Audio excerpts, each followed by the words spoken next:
Namaskar. Prime Minister Narendra Modi today released the All India Tiger Estimation Report of 2018. So the country has emerged as the safest habitat for the most majestic big cat of the animal world.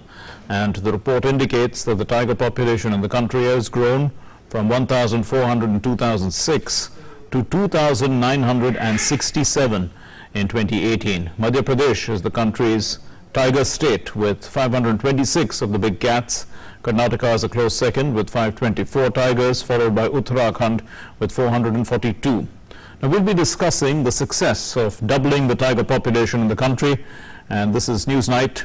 Here are the headlines. India leads conservation efforts to save the tiger. With about 3,000 wild tigers, India is the safest habitat for tigers. Prime Minister Narendra Modi releases Tiger Estimation Report 2018 says it is necessary to strike a balance between development and environment.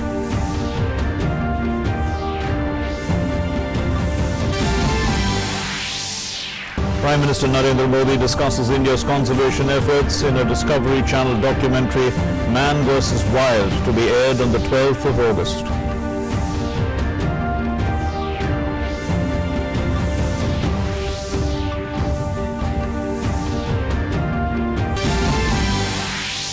In Karnataka, Chief Minister B.S. Yediyurappa wins the vote of confidence by a voice vote.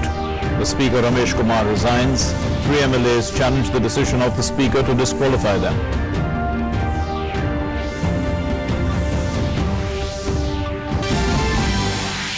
An FIR is registered against Unnao rape case accused Kuldeep Singh Sengar and 9 others in connection with the road accident involving the Unnao rape victim and survivor. The UP police registers a case against Sengar, his brother and 8 others. Also says that they have no problem handing over the case to the CBI if necessary. Under fire for his sexist remarks, Samajwadi Party leader Azam Khan apologizes in the Lok Sabha to Rama Devi. She is unrelenting and says that Azam has a habit of uttering derogatory words against women. The Speaker Om Birla advises the members to maintain decorum in the House. A bill to regulate unregulated deposit schemes in the country gets the nod of Parliament in a move that is billed as one of the biggest reforms in the medical education sector. The Lok Sabha passes the National Medical Commission Bill, another bill on dam safety introduced in the Lok Sabha. President Ramnath Kovind holds bilateral talks with his counterpart in Benin. Both nations sign MOUs in 4 areas, including cooperation in telemedicine. India offers $100 million loan to Benin, invites investment from Benin.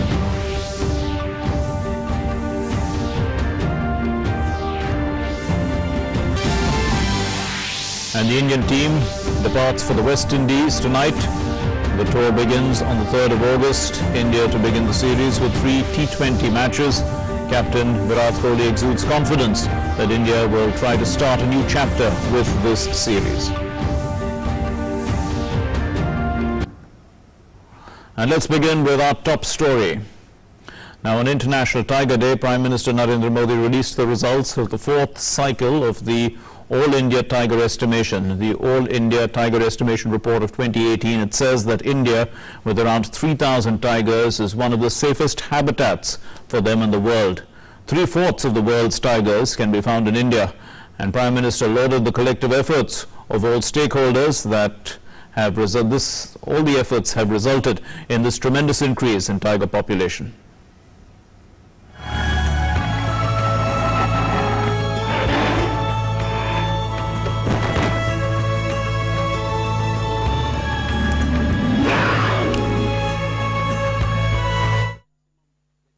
सभी लोगों से यही कहूंगा कि जो कहानी एक था टाइगर के साथ शुरू होकर टाइगर जिंदा है तक पहुंची है, वो वहीं न रुके। केवल टाइगर जिंदा है इससे काम नहीं चलेगा। Prime Minister Narendra Modi hailing India's Sankalp Se Siddhi mantra that has led to a 33% increase in tiger population in India since 2014. He released the All India Tiger Estimation Report 2018. The report states that 3/4 of the world's tigers can be found in India. Prime Minister lauded the collective efforts of all stakeholders that has resulted in this tremendous increase in tiger population. 9 long years ago, it was decided in St. Petersburg that the target of doubling the tiger population would be 2022. We in India completed this target 4 years early. This is one of the finest example of Sankalp Se Siddhi. PM Modi expressed confidence that India will prosper both economically and environmentally. This balance is what will contribute to a strong and inclusive India. Over the last 5 years, forest cover across the country has increased as rapidly as has the expansion of next-generation infrastructure. Protected areas have increased since 2014 from 692 to more than 860 in 2019.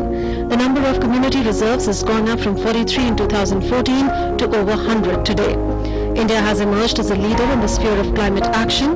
The country has achieved several global emission reduction and clean fuel goals much before the set deadlines.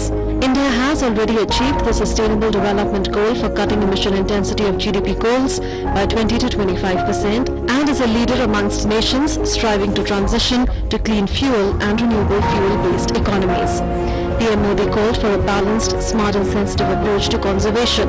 हमें सह अस्तित्व को भी स्वीकारना होगा और सह यात्रा के महत्व को भी समझना होगा. We have to be both smart and sensitive and create a healthy balance of environmental sustainability and economic growth. Forest and Environment Minister Prakash Javadekar attributed the success of Project Tiger to the nature being a part of our cultural heritage. 4 साल पहले मैंने जब आंकड़ा लिखा था board पर 2226, तब लोगों को बहुत अच्छा लगा था कि भारत आगे बढ़ रहा है. कारण है कि हमारे जीवन शैली का हिस्सा है, हमारे संस्कृति का धरोहर की हिस्सा है कि हम प्राणियों को भी चराचर सृष्टि का हिस्सा मानते, उनको सगे सोयरे मानते हैं.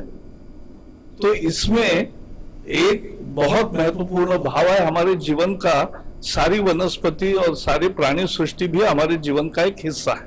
PM also presented an award to Satyamangalam Tiger Reserve for showing the highest increment in the quadrennial management effective evaluation. Population of tigers can be maintained in future also and for the decades to come and centuries to come, and tiger will remain as an elegant animal which is an indicator of healthy forest ecosystem.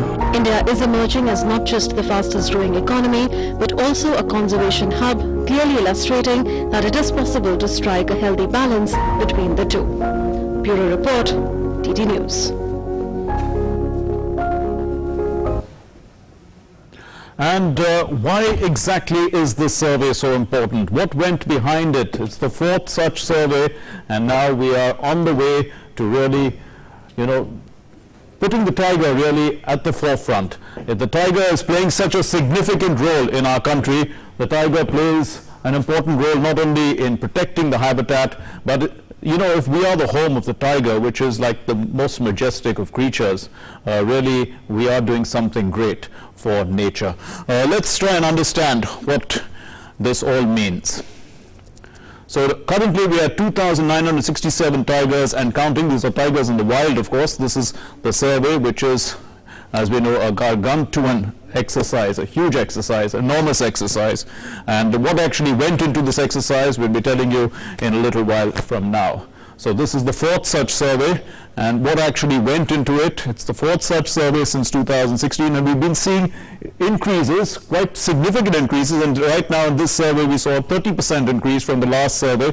The survey conducted once in 4 years, as we can say, so 2006, 2010, 2014, and the data are collected using Android-based applications, M-Stripes. So this is new in this particular survey. M-Stripes has been used. What is M-Stripes? It's monitoring of system for tigers' intensive protection and ecological status. Interesting terminology there, but it works. Culmination of 15 months of hard work involving lots of people, forest officials. They surveyed 381,400 square kilometers of forested habitat. That's huge. That's absolutely huge. And state forest officials walked 5,22,996 kilometers to get us this information. 3,17,958 habitat plots were laid. And what was it involving? A total human investment of 5,93,882 man-days. A huge, great deal of effort that went into this. 26,760 camera traps were installed, and those camera traps, you know, they get pictures of the wildcats, and sometimes they may be the same wildcat, but so what happened was the wildlife biologists browsed through 35 million images of the wildlife, 76,523 of which were tigers. Of those 76,523 images, we came down to 2,900, which were about 2,967, which were our tigers. Segregation of these images was possible in a short time because of the use of artificial intelligence software. So using the best technology, this survey has become more, let's say, precise. Nearly 83% of the estimated tiger population was captured in these images. So 83% of the population of tigers we got in these images. So what does the survey really tell us? Tiger nation of the world. We can call ourselves that. 2,967 tigers in the wild India has, which is a third more than what happened in 2014. Quite a significant jump up. In 2014, what was the tiger count? 2,226. So something good is happening to have created this. The tiger population was at 1,411 in 2006. So we've doubled it since then. 33% rise in tiger numbers, the highest ever recorded between cycles. So that is between those 4-year cycles. The rise stood at 21% between 2006 and 2010 and 30% between 2010 and 2014. So it's rising at 21%, 30%, 30%. Madhya Pradesh has the highest number of tigers, 526, just 2 tigers more than Karnataka, which was the state with the highest tigers earlier. Karnataka stands second at 524 tigers. And Uttarakhand has 442 tigers. So this is what we have got. All the states, in fact, saw an increase in tiger population, except for Chhattisgarh and Mizoram. So our tigers are pretty widespread. All states saw an increase in tiger population, except for Chhattisgarh and Mizoram. And the Pench Tiger Reserve, which is in Madhya Pradesh, has recorded the highest number of tigers. And also the Satyamangalam Tiger Reserve in Tamil Nadu, it's registered the maximum improvement since 2014. And let's take a short break, but when we return, we'll put all this into focus with our guests in the studio. Stay with us.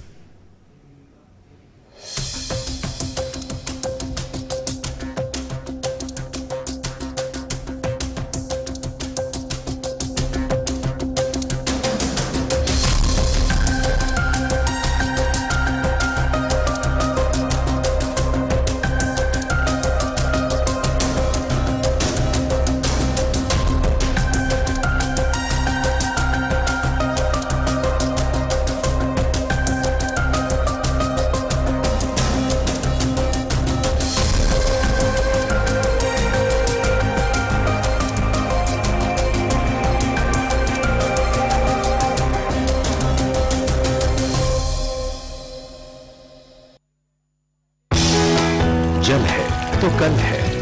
स्वच्छ भारत अभियान का संकल्प संरक्षित हो जल, हर घर पहुंचे नल। जल संकट को हमने गंभीरता से लेना होगा। पानी बचाना है, हर घर को जल, इस मंत्र को लेकर के आगे बढ़ना है। जल शक्ति समाचार सोमवार से शुक्रवार शाम 6:50 पर सिर्फ डीडी न्यूज पर।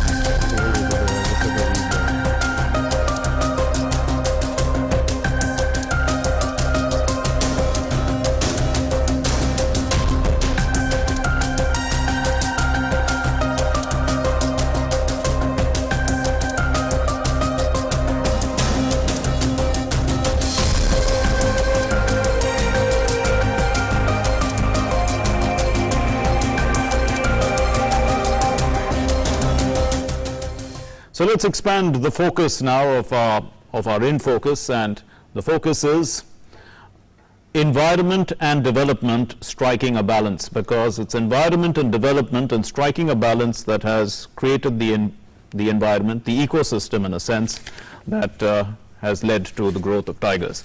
And to discuss this, we have in the studio Dipankar Ghosh is the director of the World Wildlife Fund India, and Dr. Y.V. Jhala is a wildlife scientist. Thank you very much, gentlemen, for being with us. Mr. Ghosh, let's start with you. How do you see this? You know, the rise in the number of the tiger population in context of what we are saying on our screens there. Environment and development striking a balance. How important is the tiger to the biodiversity? It's a very encouraging result that we have seen today, and as mentioned by the Honorable Prime Minister today, is that tiger symbolizes sustainability. Also, being the apex predator in an ecosystem, it's very important that conservation of tiger is taken up at the highest level. What we would really like to see is that this tiger conservation is mainstreamed. It involves everyone, Okay. right from the forest department, other government agencies, scientific institutions, academicians, local communities, and the citizens at large. So tremendous support is there. I think there is also scope of getting more support and garnering more support for tiger conservation. Right, but Dr. Jhala, this International Tiger Day, actually it's a global day, and we are seeing that what about 3/4 of the wild tigers in the world live in India. So we obviously have the best habitat for them. We provide enough food for them. There's enough area for them. There's a safe environment. It's not happening in the rest of the world where tigers actually existed. It's nothing to do with food and habitat. It's more towards the people's attitude towards tiger. Okay. Indians with a cultural background of revering life as such, we have a custodial attitude towards nature, and this attitude is not shared with the rest of the communities in the world. They look at it as an exploitative form of using wildlife. So this custodian nature which we have in our culture is what is responsible for large carnivores and a lot of our wildlife still surviving despite a huge human population, the pressure on the ecosystem, Absolutely. and the developmental agenda. So it's the people of India and our culture which is primarily responsible for the biodiversity which we hold in our country. Mr. Ghosh, there are about 9 subspecies of tigers, and I think only 6 are still in existence. 3 are already extinct. But of the real big cats, the Manchurian and the Siberian tigers are considered the biggest. Some people argue that the Bengal tiger is just as big, but those, because they live in colder climates, look a little bigger and furrier. But you know, the point is that those big cats are pretty small in number right now, the Siberian tiger. That's a big concern, isn't it? It is indeed, and India has really shown the way in tiger conservation. What has also been mentioned today time and again is that India is also ready to support other countries where tiger numbers are on decline or tiger numbers have not been stabilized yet. So there is a lot of scope to learn from what is happening in India. And exactly what Dr. Jhala said is that the tolerance of people, tiger conservation is in the culture of this country. And that message needs to go out all over the world. Right. Let's look at, I mean, we don't have the largest habitat. We have the safest habitat. absolutely. Now, there are countries which have a lot of place that they can, that can reintroduce tigers, let's say in Siberia, also maybe in China to a large extent. Is that even possible to, reintroduce tigers and with a certain kind of, code of conduct, where because perhaps, at least in China, these animals were hunted to a large extent and really wiped out from the country. Absolutely right. Well, there's a possibility of reintroducing tigers if you have the habitat and the prey. The problem is that Russia has still got a lot of tigers. That's probably the after India, Nepal, Bangladesh, We have Russia. 443 Yes. tigers. But that's substantial compared to other Okay. countries which have 0 tigers in their range countries. So you had extinctions in many of these countries after the St. Petersburg meeting in 2010. Countries which were talking about hundreds of tigers have reduced their populations without any proper assessment to tens and 20s. So India is one of the leading countries which has done a very scientific approach to monitoring its tigers, and we know that the increase that we have is substantial, and there is scientific basis to say that. But reintroductions have been done in India. We have done reintroductions where our tigers became extinct in Sariska. We Yes. brought them back. In Panna, they have been brought back, and they're doing pretty well in both these parks, and they are reintroduced. There's a proposal to reintroduce tigers in Cambodia, where they become Okay. extinct now. But the sourcing of these tigers would need to be thought through, because the genetics of the Cambodian tiger are very different from the Indian tigers. Right. So that's right. So those tigers are much smaller. Both the ones in Absolutely. the ones in Absolutely. Cambodia, the ones in Malaysia, in Indonesia. I mean, perhaps because of the terrain or maybe the climate. Yes, it's a different It's a subspecies. different subspecies. It's called Panthera tigris corbeti, while Yes. ours is Panthera tigris tigris. Okay. And tigris is quite large, and you asked about the size earlier. Yeah. Our tigers are as large as the Siberian tigers. The Siberian tigers look big because they have a lot of fur. Okay. But weight-wise, our tigers are comparable, and the largest tigers that we have captured and radio-collared weigh close to 300 kilograms, and that is a huge cat. Okay, so the bigger question then comes because of development and the debate of striking a balance between environment and development. So, Mr. Ghosh, as the tiger population increases, and it's important, as you said, it's the apex predator, it has to maintain it's part of the balancing act in a sense. In this fight for habitat, or let's say we encroach as man, encroaches on that habitat, are we going to get into some sort of a conflict? Absolutely. Absolutely. The challenge that we are seeing these days, while we are trying to maintain a balance between development and conservation, is that very unfortunate incidents of human-tiger conflict, negative interactions taking place. And this happens more when the boundary or the border between tiger habitat and human-occupied areas are not very clear. Whether it's a dispersing big cat in a crowded landscape, or whether it's people very close to the forest, we have seen these challenges. We have seen, especially in the Tarai Arc landscape, where tigers use sugarcane fields, paddy fields. Large number of conflicts have been reported from that place.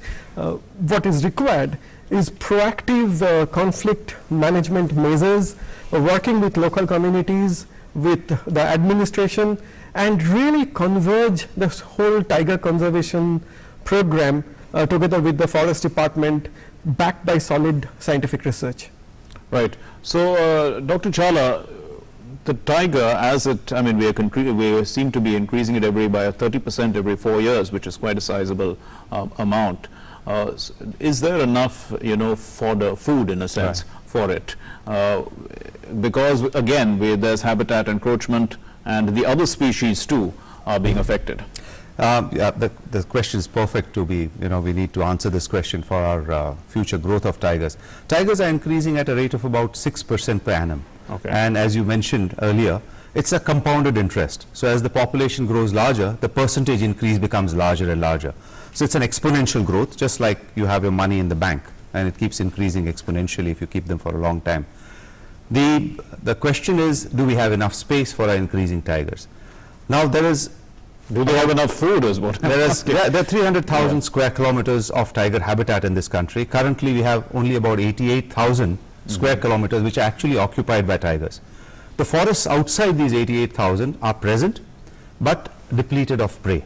So what we need is management which will restore this prey, and restoring prey populations like deer and gaur and the wild Yeah, pigs and all right, that right, absolutely. takes about 5 to 10 years. So we need to start planning that now and remove the human interference which results in prey depletion, that is subsistence level hunting, from these forests outside of protected areas. Once we do that, there will be enough space to add at least another 1,000 tigers in our country easily.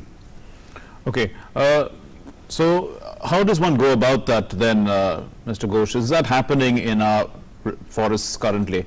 Are we actually taking care of the other aspects besides, I mean, the tiger population is increasing on its own, or is it because of a lot of interventions that we have put in? Well, a lot of interventions have really gone in. Protection has been strengthened. M-Stripes based app-based monitoring is going on very well in certain sites, and prey recovery has also been seen in certain sites. So it's a combination of efforts. Support from the local stakeholders have also gone in securing more habitats and populations. Yeah, go ahead, come in please. Yeah. Yeah, the thing is, I think Dipankar has said it all, but there's one very important component by the Government of India, that is incentivized village relocation. People are given an incentive to move out of the core areas of tiger reserves. And this incentive is so good that it's voluntary. People have to, go for that package, which is about 10 lakh rupees per adult in the family. Yeah. And this creates space for tigers. Okay. So our forests have communities living within them. And when they live in the forest, there is conflict with wildlife. In the sense, wild ungulates come and eat their crops, tigers come and kill their cattle, Yes. and there is no schooling or electricity or hospitals, there is no market to sell their products. So villages tend to move out when offered this package. And what happens, it's a win-win situation for the local communities as well as for biodiversity. And this is the primary reason why we see this increasing tiger population in our country. This is one very important incentive given by the Government of India to the communities to actually rehabilitate and join the mainstream of civilization and giving space for biodiversity. Mr. Ghosh, talking about biodiversity, once the tiger continues to increase its population, how does that affect the overall biodiversity of the country? Because at the end of the day, I mean, is that going to help in environment protection? Is that going to reverse climate change? These are the kind of questions that one would look in a logical sequence. That's a very good question. I think before we get into the whole climate change aspect, which needs really long-term monitoring, increase or any kind of change in the habitat, that I think is one of the major measures that we need to see is, as Dr. Jhala was mentioning, that the amount of habitat available for tigers in this country is fairly large. Okay. Are tiger present all over? No, tigers are present in certain percentage. Is prey recovery possible in the entire range? Possibly yes, but only time will say, and then how much efforts go in. Now, tigers being an apex predator and also an indicator species, that would definitely show some sort of health, positive health of the ecosystem. Right. It will also require protection. So just not talking about health, but drawing in more about protection, more participation from local communities in tiger conservation. Those things need to be attached if we are really trying to see further improvement in tiger conservation. So with the growth of tiger, does the other big cats, let's say the leopards, and do they get affected? Is that something that should be a concern, Dr. Jhala? Yes, it's definitely a concern. The tiger as an apex predator is considered to be an umbrella species. Right. So if you have tigers doing well, we consider that all the biodiversity which the forest ecosystem represents is also doing well. That is true to some extent and to a large extent Not as of their such, rivals. but not in all cases. For Okay. example, when tiger densities exceed to a certain level, they tend to be controlling the next top predator, which is the leopard. And it's something which is called a mesocarnivore release. So the other next trophic level gets a release from the leopard predation. And this is supposed to enhance biodiversity. And you see that happening in many of our tiger reserves. For example, you don't see leopards in the Sundarban forest at all. You don't see leopards in the heart of Corbett. Why? Because the tiger densities are very high. And in Sundarbans, the leopard has no escape cover from tigers. So the tigers would eliminate any leopard which comes there. So there is a conflict between carnivores. And in the whole perspective of things, the umbrella effect of the tiger is very much prominent. And the tiger conservation is a litmus test. To have viable tiger conservation happening in any one place, you need a certain population size. And to maintain that population, you need large tracts of forest. So Okay. if you could have tigers surviving in an area, you can be least assured that the test is true and you're managing your biodiversity in a way it should be managed. Okay, currently there are only, we have 2,967 tigers in India. What do you think is an optimum type of size of population, Mr. Ghosh? Okay. You Yes. want to say that? Okay, we'll go with that, Mr. Yes, Yadav. the eastern part of the landscape where tigers occur, that is Orissa. Let's say in the prime, when we had so many tigers, what was it? We believe that India was home to around 40,000 tigers. 40,000 tigers. 40,000 tigers is what's believed. Genetic evidence also suggests that we had to the tune of at least 30 to 40,000 tigers. We do not want to reach that stage of having 30,000, 40,000 tigers, but we can definitely have another 1,000 to 1,500 more tigers, Okay. because the habitats in Orissa, Chhattisgarh, Jharkhand are reasonably empty. There's a lot of habitat there, but very few tigers. And those tigers are very unique. You need to conserve them. Okay. The landscape south of the Palghat Gap, where the Western Ghats, also is at low densities. Right. Satyamangalam is improving very well. But if Okay. you look at Sri Shailam in Andhra Pradesh and in Telangana, that stretch of forest is below carrying capacity. So you can increase your tigers there. So there is enough space and within protected areas to increase our tigers. A final word from you, Mr. Ghosh. We are talking about tigers in the wild and about 4,600 across the world. But there are several thousand in captivity, isn't it? Yes, definitely. So is that something that, the World Wildlife Fund would be concerned about, that there are too many of these big predators in captivity? Yes, that's a major concern. We are also concerned about the fact that a few months back there was a lift of a ban on trading tiger parts in the neighboring country. Okay. And what we really need to see is how we are working towards protecting the population in the wild.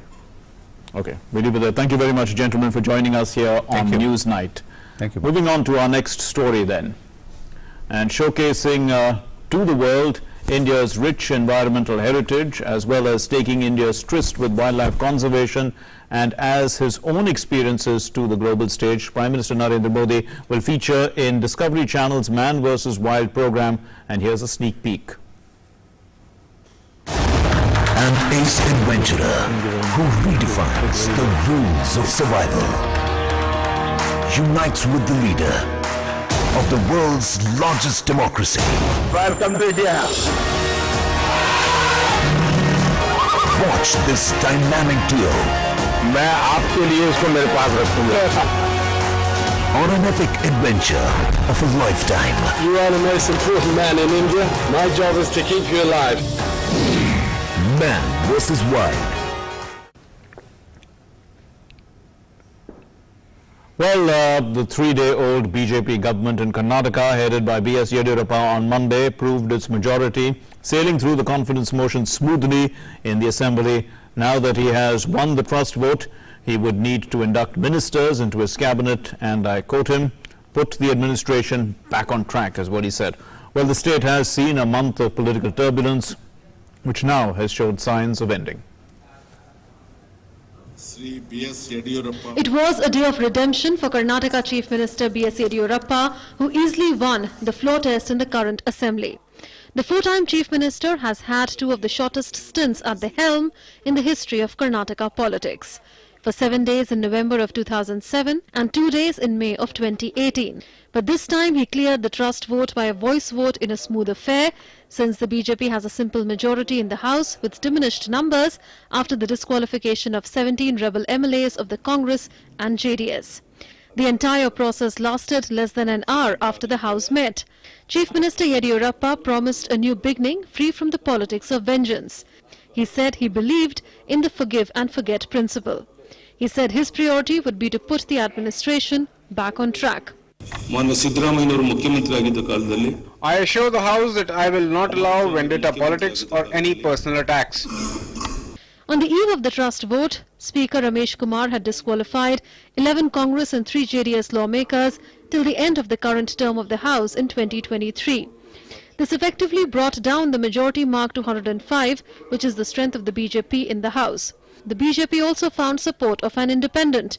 After the disqualification, the Congress has 66 members and JDS has 34. The Speaker announced his resignation after a 14-month-long tenure in office. He said he had worked according to his conscience and in line with the Constitution. I appeal to the House to push for electoral reforms to combat corruption and meet the common man's expectations. We must end corruption in elections. Congress Legislature Party leader Siddharamaiah showed that they were in no mood to forgive and forget. He said the Yediyurappa government was unconstitutional and immoral and did not believe it would last long. Countering the BJP's accusation of bad governance, he said the Congress-JDS coalition had fulfilled its promises to the people. I welcome the new Chief Minister. The coalition government has kept all the promises it made in the Common Minimum Program. JDS leader Kumaraswamy took exception to Yediyurappa's charge that the administrative machinery had collapsed. He accused Yediyurappa of coming to power through a conspiracy and vouched for the good governance during his stint as Chief Minister. When in power, good governance is what people remember and appreciate. This is what I believe. The House also passed the appropriation bill seeking a vote on account for 3 months. However, the real business of governance will only begin after the Chief Minister expands his cabinet. Reports suggest there are many aspirants for ministerial berths. It would be interesting to see what realpolitik does to the rebels who brought the Kumaraswamy government down, now that their political fortunes are in limbo. With inputs from Aisha Khanam in Bengaluru, News Night Desk, DD India. The Samajwadi Party MP Azam Khan today apologized in the Lok Sabha for his remarks against the BJP MP Rama Devi. He said that he had no intention to hurt the chair, and if the chair feels insulted, then he apologizes for the same. But the Lok Sabha Speaker Om Birla commented that the House belongs to all and it runs on everyone's support, and he requested all the members to address the chair while speaking, reiterating that members should refrain from using language that would affect the dignity of the House. Under fire from various quarters, Samajwadi Party MP Azam Khan on Monday tendered apology in the Lok Sabha for his anti-women remarks in the House. As soon as the House assembled to begin the day's business after the weekend break, Speaker Om Birla called up Khan's name in view of strong demands made on Friday by members cutting across party lines for an apology. Members had also advocated strict action if necessary against Azam Khan. Making his point, Khan said he never had any ill feelings towards the chair when the remarks were made. मेरी कोई ऐसी भावना chair के प्रति न थी, न हो सकती है। मैं 2 बार संसदीय कार्य मंत्री रहा हूं, 4 बार मंत्री रहा हूं, 9 बार विधायक रहा हूं, राज्यसभा सदस्य रहा हूं। मेरे भाषण, मेरे आचरण को पूरा सदन जानता है। इसके बावजूद भी अगर चेयर को मेरे प्रति ऐसा लगता है कि मुझसे कोई भावना में गलती हुई है तो मैं उसकी क्षमा चाहता हूं। As some of his words were not audible, Parliamentary Affairs Minister Prahlad Joshi said Khan should repeat the sentence clearly, as the House could not comprehend what he actually said. A visibly peeved Rama Devi said the member has a habit of uttering derogatory words against women. इनकी आदत जो बिगड़ी हुई है वो जरूरत से ज्यादा बिगड़ी हुई है, लेकिन हम ये चाहते हैं आजम खान की जो आदत है ये सुधरनी चाहिए। मैं एक वरिष्ठ सांसद हूँ, मैं संघर्ष करके लोगों की आवाज बनकर आई हूँ। ऐसा नहीं कि आजम खान जो मन करे वो बोल दे चेयर से, इस तरह की बात सुनने के लिए मैं यहाँ पर नहीं आई हूँ। The Speaker then asked Khan to tender the apology again. The Speaker said members should be careful in uttering words and maintain decorum so that no such incident takes place in the future. कोई भी ऐसा शब्द जिससे हमारी संसद की मर्यादा media में अन्य माध्यम से छवि खराब हो, ऐसा हमें कभी भी कोई कृत्य करने का प्रयास नहीं करना चाहिए। हमारी कोशिश ये होनी चाहिए कि हम किस तरीके से हम सदन की इस सभापति पीठ की अध्यक्षीय पीठ की प्रतिष्ठा को बना सकें। Khan's remarks against Devi during a discussion on the Triple Talaq Bill on Thursday last were slammed by members as double-meaning, malicious, utterly condemnable and a blot on all legislators. Parliament team, DD News. Well, the upper house today passed the banning of unregulated deposit schemes bill 2019. The bill had already been passed in the Lok Sabha. Meanwhile, the Lok Sabha has passed the National Medical Commission bill, and also the dam safety bill was introduced into the House of the People. But the current parliament session has been extended to the 7th of next month. After the Rajya Sabha nod to the important bill to curb Ponzi schemes, the banning of unregulated deposit schemes bill, the bill has been passed by Parliament. After a discussion on the bill on Monday, the Rajya Sabha passed the bill. The main objective of the bill is to regulate unregulated deposit schemes in the country and protect the money of poor depositors.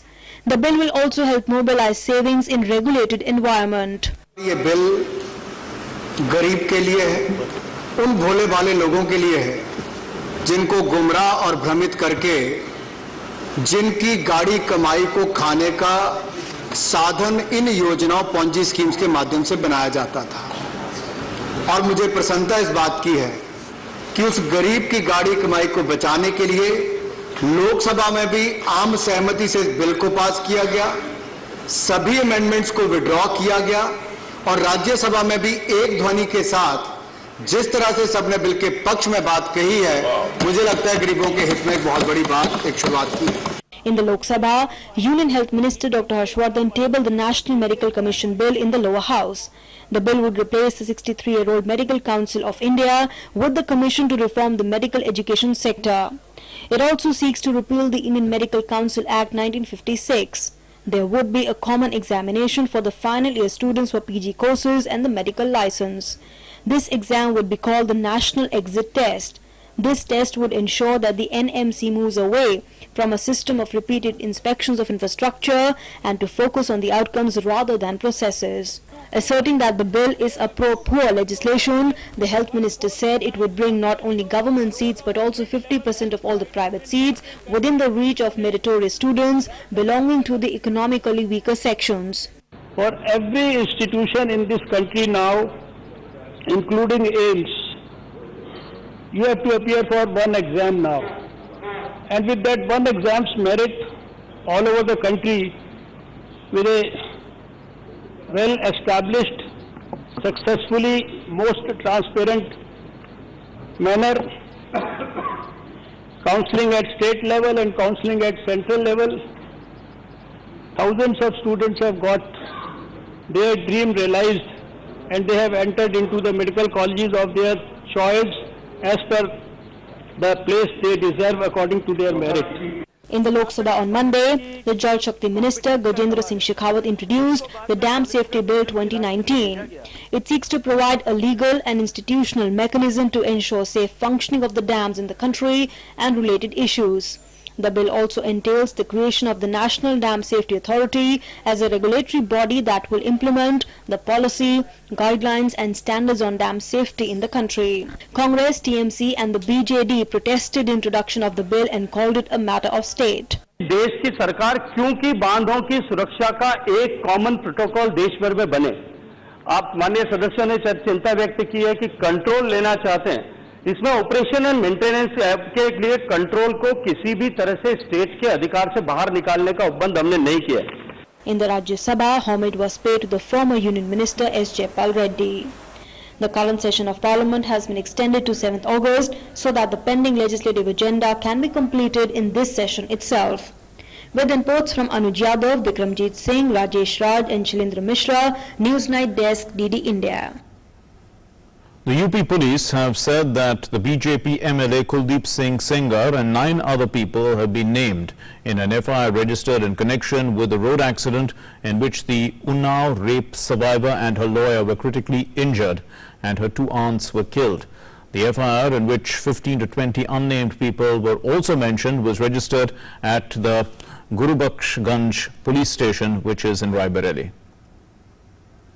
BJP MLA Kuldeep Singh Sengar was among the 10 people named in an FIR registered on Monday in connection with a road accident in which a Unnao rape survivor and her lawyer were critically injured and her 2 aunts were killed. The FIR, in which 15 to 20 unnamed people were also mentioned, was registered at the Gurubakhshganj police station in Raebareli. The police is now trying to get the call details of the arrested driver and owner of the truck which had hit the victim's car. They are also trying to recreate the scene of the accident. Preliminary investigation reveals that police guards allotted to the rape survivor were not accompanying her on that fateful day, as there was no space in the car she was travelling in. एक FIR हुई है जो कि already आप लोग संसूचित हो गए हैं, मुकदमा पंजीकृत कर दिया गया है। जो FIR दी गई थी उस बेसिस पर, और इसमें जो कार्रवाई अग्रेतर कार्रवाई है वो होगी। ऑलरेडी इसमें DGP महोदय द्वारा भी और ADG लखनऊ द्वारा भी बहुत विस्तार से प्रेस ब्रीफिंग की जा चुकी। Meanwhile, DGP of Uttar Pradesh has met the family of the victim and assured them of all assistance from the administration and the police. राज्य सरकार ने ये निर्णय लिया है कि यदि पीड़िता की मां या उसके कोई भी रिश्तेदार अगर सीबीआई की इंक्वायरी की डिमांड करते हैं, उनकी मांग करते हैं, तो राज्य सरकार को इसमें कोई आपत्ति नहीं है और हम लोग इसको सहर्ष सीबीआई को हैंडओवर कर सकते हैं। यदि कोई निवेदन या कोई अनुरोध उनकी तरफ से आता है तो राज्य सरकार इसमें एकदम निष्पक्ष कार्रवाई चाहती है। Meanwhile, Uttar Pradesh Minister Siddharth Nath Singh assured of transparency in the probe. एक दफे जो जांच कर रहे हैं वो आ जाने दें, उसके बाद जो होएगा सरकार उसके हिसाब से, और सरकार पारदर्शिता से काम करती है, योगी जी की सरकार, तो जो भी आवश्यकता होगी वो करेंगे। The FIR has been registered against the BJP MLA and others under relevant sections of the IPC for murder, attempt to murder, criminal intimidation and criminal conspiracy. Bureau Report, DD India. The Culture Ministry has decided to keep 10 heritage sites open for public from sunrise to 9 p.m. Union Culture and Tourism Minister Prahlad Patel has said that the extended timings will apply to the Humayun's tomb and Safdarjung tomb in Delhi, the Raja Rani temple in Bhubaneswar, the Dhuladev temple in Khajuraho, the Sheikh Chidi tomb in Kurukshetra, a group of monuments at Pattadakkal in Karnataka, the Golgumbas in Karnataka, and a group of temples in Maharashtra, Markanda. Also the Man Mahal in Uttar Pradesh in Varanasi, and the Rani Ki Bhav Patan in Gujarat. So at present the gates of most monuments are closed for visitors by 6 p.m. and the change in timings will be effective for a period of 3 years. President Ramnath Kovind is on the first leg of his 7-day visit to 3 West African countries, Benin, Guinea and Gambia. And the President is on the first leg of his visit is in Benin, where he met the top leadership of that country and oversaw the signing of several key bilateral agreements, which include a line of credit to Benin worth $100 million. Here's more on the President's visit. President Ramnath Kovind accorded a warm ceremonial welcome by his Benin counterpart Patrice Talon in the country's largest city, Cotonou.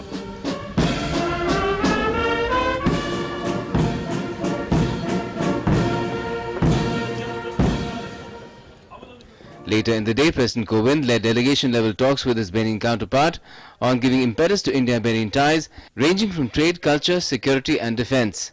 4 pacts were signed after the talks between the two top leaders, including one on cultural exchange, another on credit and investment insurance cooperation, third was related to telecom and web education cum health tie-up, and the fourth was about exemption from visa for diplomats and officials.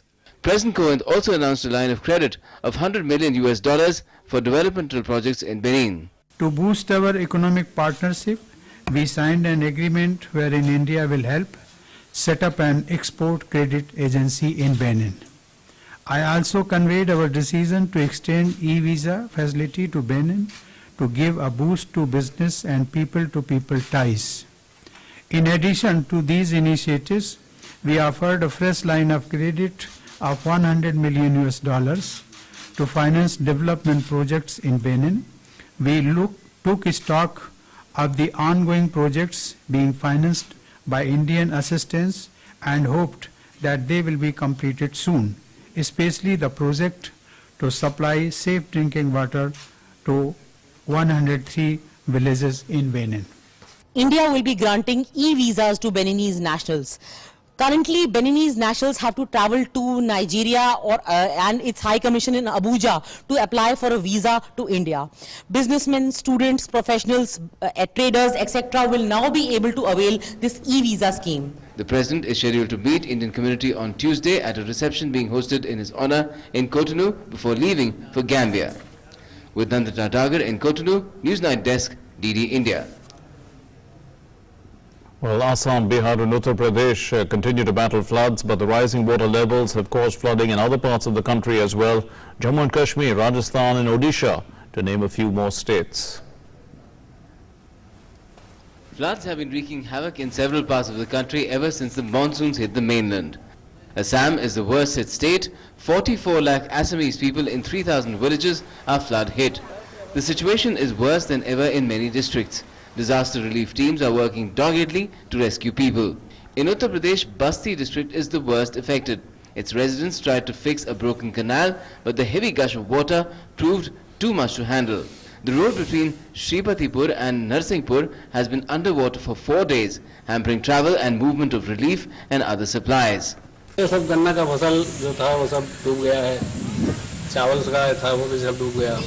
लगभग इसमें 17-18 गांव है, जिसमें 10-12 गांव तो पूर्ण रूप से डूबे हुए हैं, जिसमें भोजन और पशुओं के लिए बड़ी व्यवस्था है। 4 पाई के नीचे पानी पड़ा हुआ हमारे घर पे, नल के पास में इतना पानी है कि हम लोग पानी पी नहीं सकते हैं। Other parts of the country are also experiencing incessant rain and flooding. People in Khokra Kala of the Shahjapur district in Madhya Pradesh got stuck in raging floodwaters on Sunday. They were rescued by NDRF teams later on. Fishermen in Gujarat have been warned of more heavy rains and choppy seas. Jammu and Kashmir too has been receiving copious rains during this year's monsoons towards the end of July. All rivers have been flowing above the danger mark in Rajouri district. The thirst of the desert state of Rajasthan too has also been more than quenched. In Odisha, the district of Kalahandi is among the worst hit, and other parts of the state too have been reeling under the ebb and flow of flooding waters. Rescue and relief work has broadly been keeping pace with the expanding flood footprint all over the country, but it remains a daily challenge. Bureau Report, DD India. The Senior General Min Aung Hlaing, the Commander-in-Chief of the Myanmar Defence Services, called on Prime Minister Narendra Modi in New Delhi on Monday. The Senior General congratulated the Prime Minister on the success in the recent parliamentary elections. He noted the rapid development of India in the past few years and also the all-round deepening of the unique relations between the two countries and neighbours, including in the area of defence and security cooperation. The Prime Minister recalled the warmth and hospitality extended to him during his visit to Myanmar. The Prime Minister also reiterated India's strong commitment to working for further deepening of the unique bilateral partnership with the Union of Myanmar.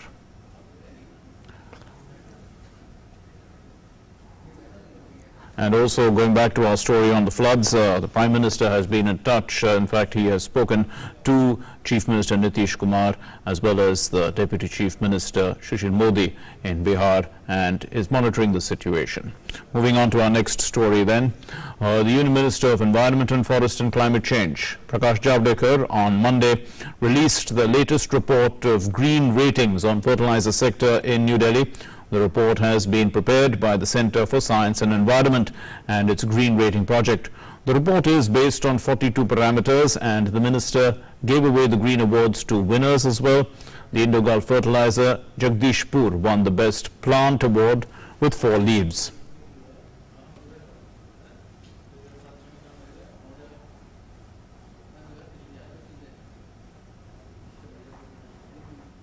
So speaking on the occasion, the Union Minister said that the government is focused on sustainable growth along with environment protection, while adding that the government is working to boost environment protection incentives, which are a must to encourage people.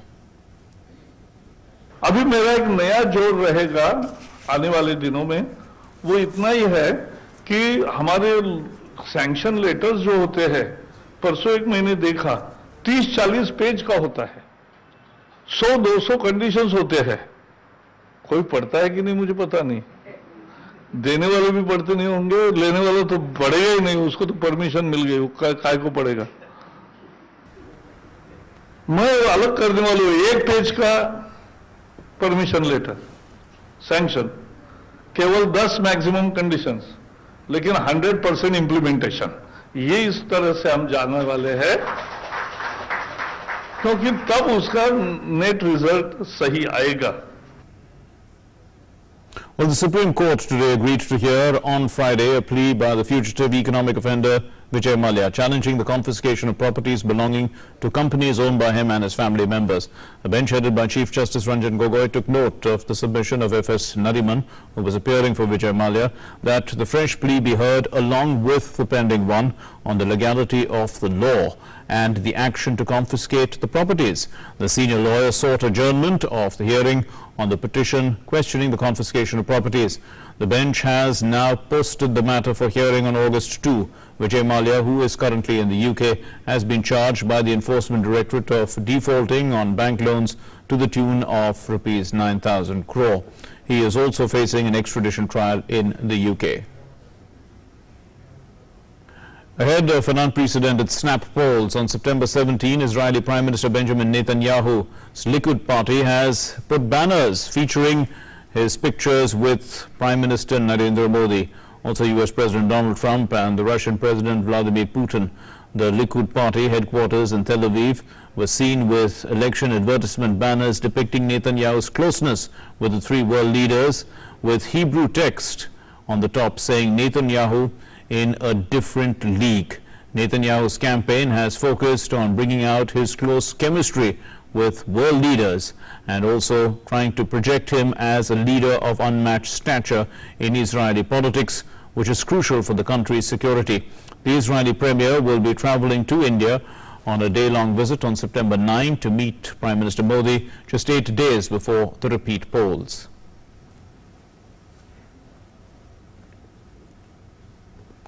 And the Indian cricket captain Virat Kohli, along with coach Ravi Shastri, faced the media before the pre-departure presser ahead of the West Indies tour.